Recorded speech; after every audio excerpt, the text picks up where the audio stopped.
Kamusta mga kaibigan?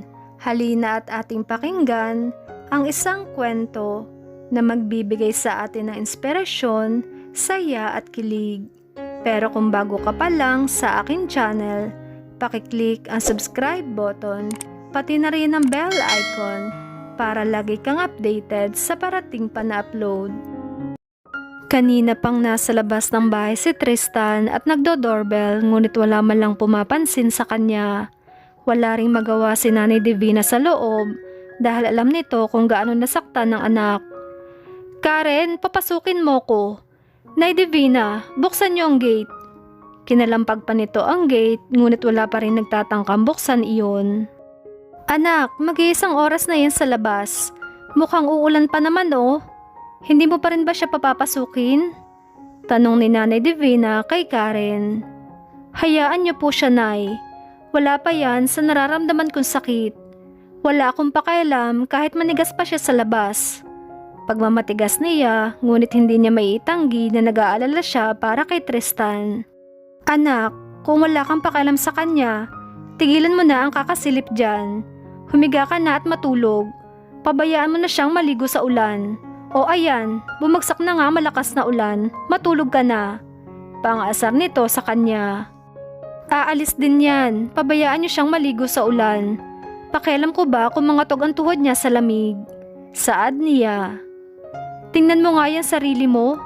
Kinakawawa mo lang ang sarili mo. Bubuksan ko na ba ang gate? Nakita ni Nanay Divina ang pag-alala sa mukha ni Karen. Huwag mong buksan, Nay, aalis din yan mamaya. At sana nga, iwag na siyang bumalik pa at magpakita sa akin. Anak naman, tama na at baka magkasakit pa ang asawa mo dahil sa ginagawa mo. Mahal mo siya, 'di ba? Kasi kung hindi mo mahal yan, hindi ka naman masasaktan ng ganyan.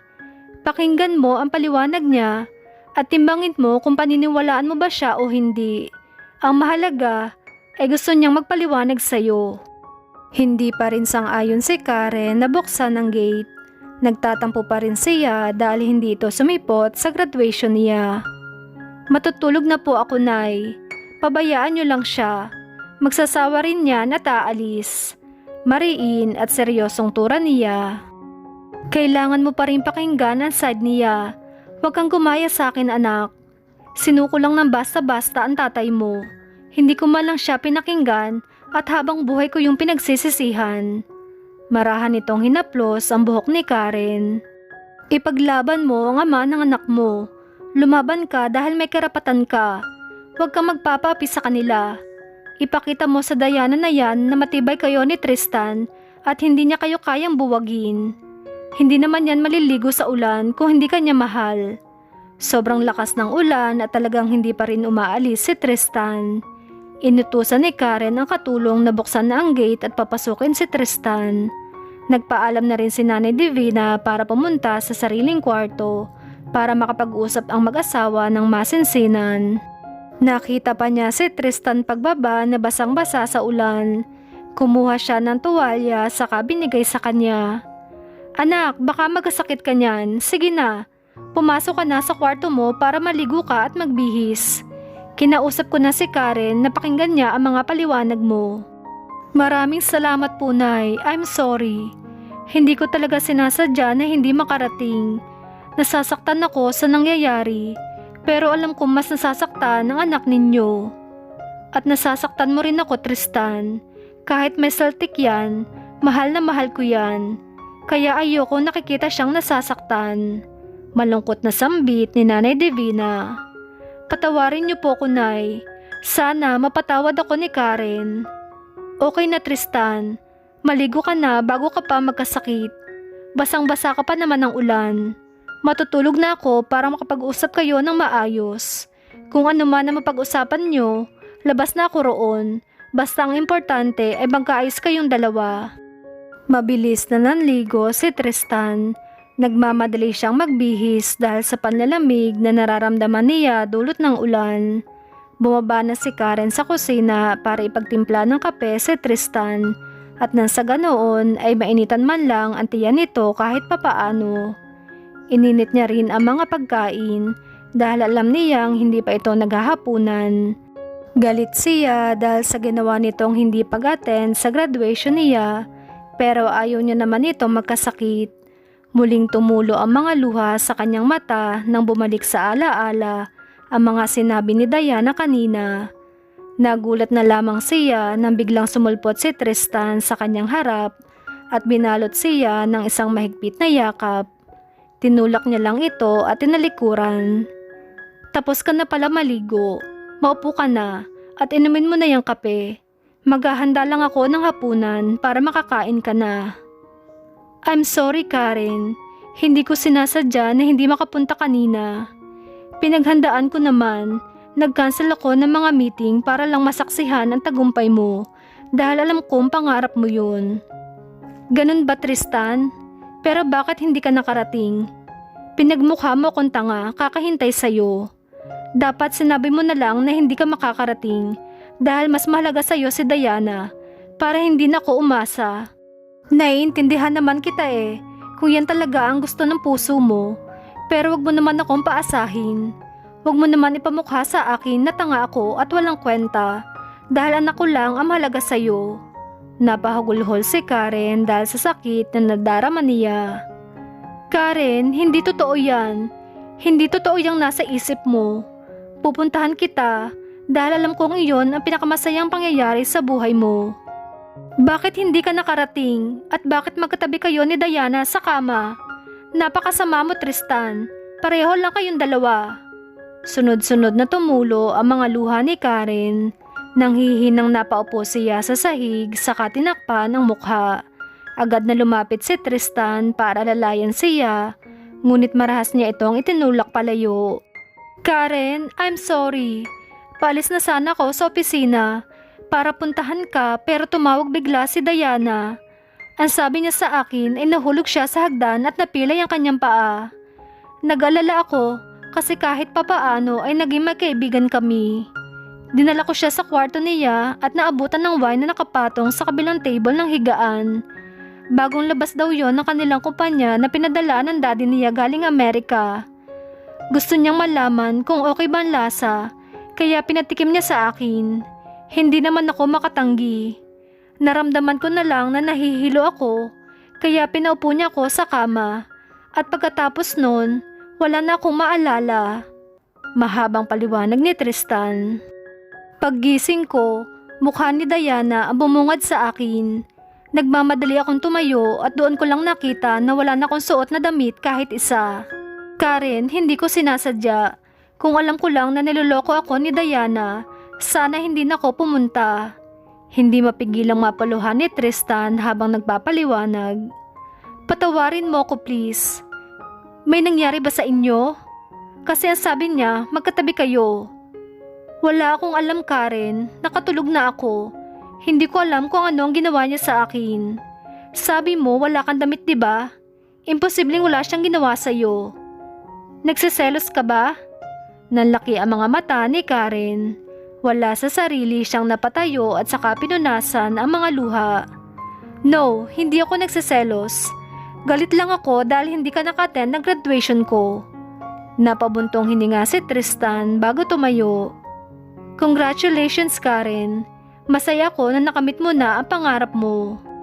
May inilabas itong maliit na kahon mula sa bulsa saka inabot kay Karen.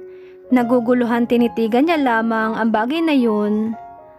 Ano to, Tristan? Nagabala ka pa? Ayos lang kahit wala kang regalo sa akin. Basta ang mahalaga ay nakarating ka. Hindi ko kailangan yan. Ibinalik niya iyon at tumalikod. Karen, please, buksan mo muna. Napipilitang binuksan ni Karen ang kahon. Isang set ng alahas na may malalaki at makikinang na bato ang laman noon. Hindi ko matatanggap yan. Sobrang mahal ng mga yan. Para sa'yo yan, Karen. Nahirapan pa akong pumili niyan, kaya tanggapin mo na please. Kasalanan ko pa ngayon kung nahirapan kang pumili. Inutusan ba kita na bilhan ako niyan? Kay Diana mo na yan ibigay. I'm sure hindi niya yan tatanggihan. Masungit niyang pagtanggi. Kumain ka na bago pa lumamig ang pagkain mo. Hindi, Karen. Pero mahalaga ka sa akin, kaya gusto kitang bigyan ito. para naman kahit papaano ay matuwa ka sa akin. Maraming salamat. Kumain ka na. Matulog ka na lang pagkatapos mo. Mauna na ako sa'yo. Okay na ba tayo? Hindi ka na ba galit sa akin? Napatawad mo na ba ako? Okay na ako, Tristan. Gusto ko nang pumasok sa opisina mo bukas. Babalik na ako sa trabaho. Graduate na ako kaya pwede mo na akong pagmalaki sa lahat. Hindi mo na ako ikakahiya. Karen, kahit wala kang tinapos, hindi kita ikinakahiya. Huwag mo sabihin yan, okay? Ipinagmamalaki kita sa lahat. Sige na, Tristan, malalim na ang gabi. Matutulog na ako. Ayoko mapuyat si baby. Hindi na natuloy pa ang pag-alis ni Karen dahil pinigilan na siya ni Tristan gamit ang mahigpit na yakap mula sa likuran. Mariin siyang napapikit at muli hindi na napigilan ang pagtulo ng mga luha. Hayaan mo muna kung yakapin ka ng ganito. Gusto kong iparamdam sa iyo na andito lang ako para sa inyo ni baby. Kahit bilang kaibigan lang. Ilang minuto iyong nagtagal, hinayaan nilang makulong ang sarili sa yakap ng isa't isa. Yakap na puno ng pagmamahal at pagmamahal na nakatago sa kanilang puso. Marahan at maingat na sinuot ni Tristan ang kwintas kay Karen. Napapangiti na lamang siya at saka dinampian ng mabilis ngunit puno ng pagmamahal na halik sa kanyang noo.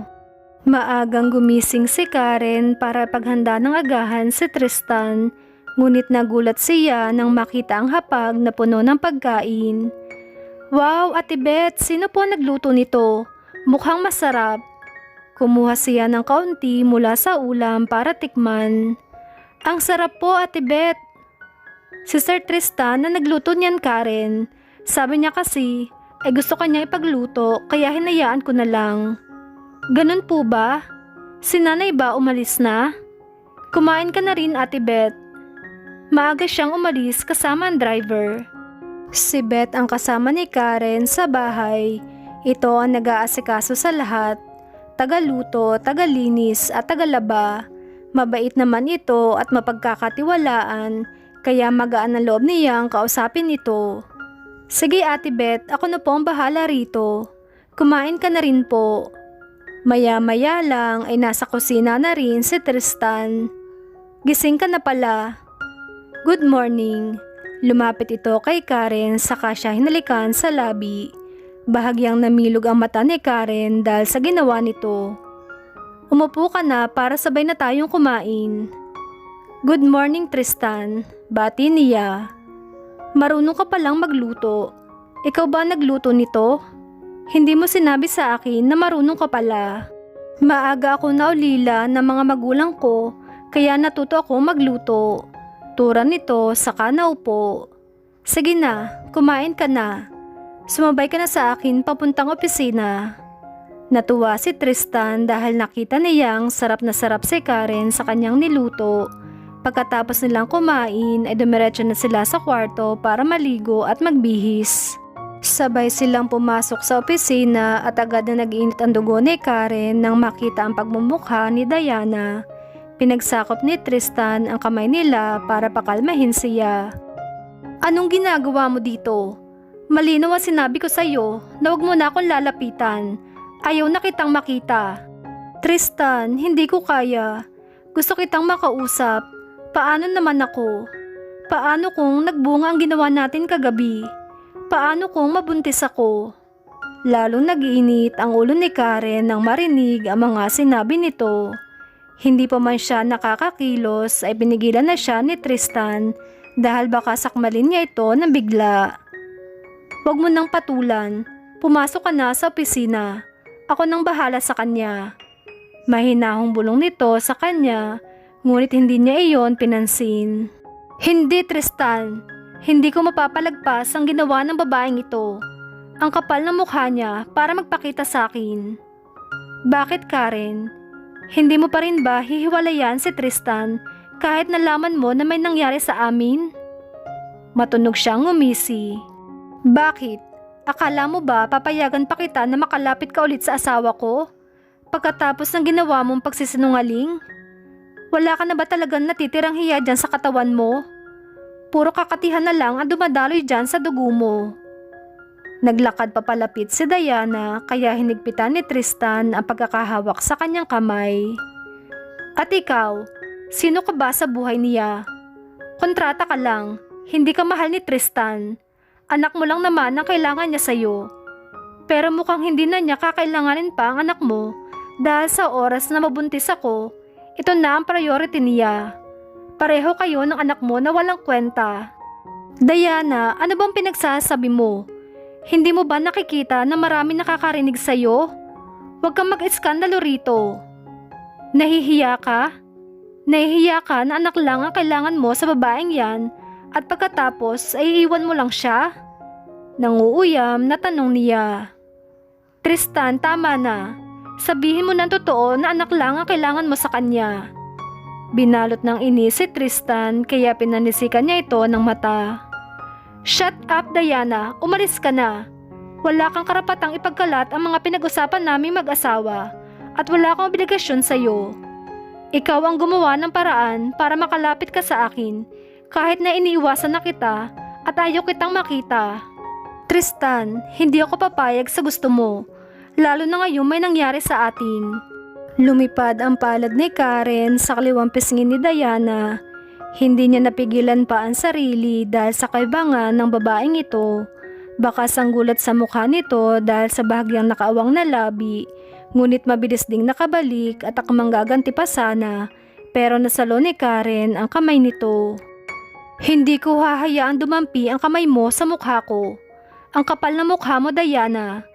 Kung may nangyari man sa inyo ng asawa ko, hindi niya yon kagustuhan. Ikaw ang may kagagawa ng lahat. Pinenong mo siya ng pampatulog para pagsamantalahan. Galit niyang sigaw. Kung tutuusin, pwede kitang kasuhan ng rape. Pinagsamantalahan mo ang asawa ko. Naturingan kang desente at mayaman, pero napakababoy mo. Kaya huwag mo siyang pipilitin na panagutan kung ano man ang nangyari sa inyo. Dahil tulog ang asawa ko habang pinagsasamantalahan mo siya. Kahihiyan ang bumalot kay Diana na magtawanan ang mga tao sa paligid. Nangingibabaw ang iinsultong tawa ni Myla sa sobrang panggigigil kay Diana. Walang hiya ka, Karen. Kahit ikaw mismo ay alam mo na hindi ka mahal ni Tristan. Pagkatapos mo manganak, iiwan ka rin niya. Sisiguruhin ko yan sa'yo. Bawasan mo yung tapang mo dahil ikaw ang nakakahiya. Nang dahil sa pera, pumayag ka magpakasal sa kanya. Sigaw nito. Kahit ano pang sabihin mo, mag-asawa pa rin kami, Diana. Huwag mong ipagsiksikan ang sarili mo sa taong may asawa na dahil kasal kami. Kayang-kaya kitang higitan dahil simula pa lang ay mas lamang na ako sa'yo. Puno ng banta at pagkadisgusto na saad niya. Alam mo kung bakit? Dahil asawa ko at linta ka lang. Wala kang pinagkaiba sa mga pokpok dyan sa tabi-tabi na pinagsisiksikan ng sarili sa taong may nagmamay-ari na. Ang kapal na mukha mo, Diana. Umayos ka sa mga pananalita mo dahil pwede kitang kasuhan. Galing ka lang sa basura. Kahit bihisan ka man na maganda at mamamahali na alahas, hampas lupa ka pa rin. Hindi mo ako ka-level. Talagang hindi tayo magka-level dahil pokpok ka at wala kang hiya. Ako, kahit basura ko sa tingin mo, ay matino akong babae na pinulot ni Tristan sa basurahan. At ikaw, kahit nanggaling ka sa pinakamayaman na pamilya, mababang uri ka pa rin, nakakadiri ka, nakakahiya ka, Diana. Ngumisi si Diana. Huwag kang kampante, Karen. Asawa ka lang sa papel, pero hindi sa puso niya at sa kama. Pumagitna si Tristan dahil sa kasinungalingan ni Diana. Tama na, Diana. Ikaw mismo ang nakakaalam na mahal ko si Karen mula pa sa umpisa. Alam mong pinakasalan ko siya at binigyan ng magandang buhay dahil mahal na mahal ko siya. Tumulo ang mga luha ni Karen dahil sa kanyang narinig mula sa bibig ni Tristan. Hindi siya makapaniwala na mahal din pala siya ng lalaking kanyang pinakamamahal. Ang buong akala niya ay siya lang ang nagmamahal at hindi ito kailanman masusuklian. Mahal na mahal kita, Karen. Pinakasalan kita dahil sa pagmamahal ko sa iyo. Gusto na kita nung una pa lang kitang makita. Yun din ang dahilan kung bakit kita hinalikan sa restroom. Totoo ba ang sinasabi mo? Mahal mo ako?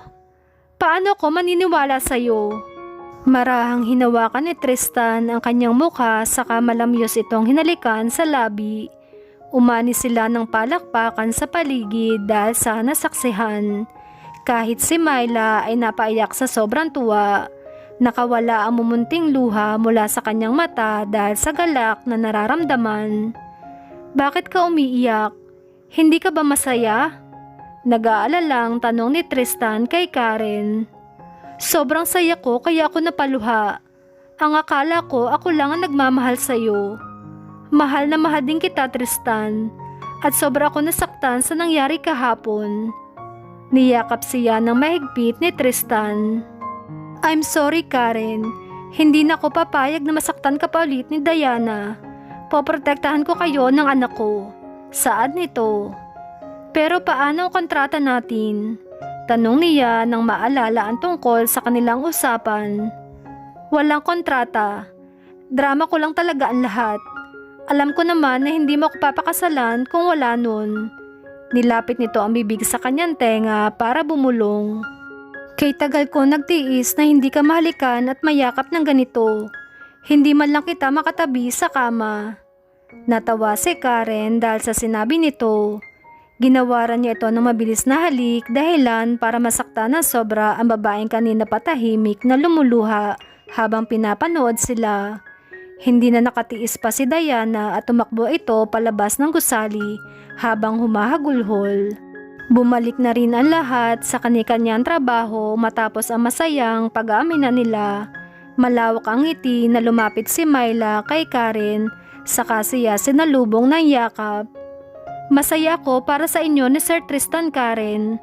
Salamat at okay ng lahat. Salamat, Myla. Totoo ka talagang kaibigan. Bumalik ka na rin sa trabaho. Usap tayo mamaya ha. Nakangiting tura niya sa kaibigan. Labis ang sayang nararamdaman ng mag-asawa habang hawak kamay silang naglalakad papunta sa kanilang opisina. Hindi nila maiitanggi na isa ito sa pinakamasayang araw na nangyari dahil ito rin ang araw na nalaman nila ang totoong nararamdaman nila para sa isa't isa.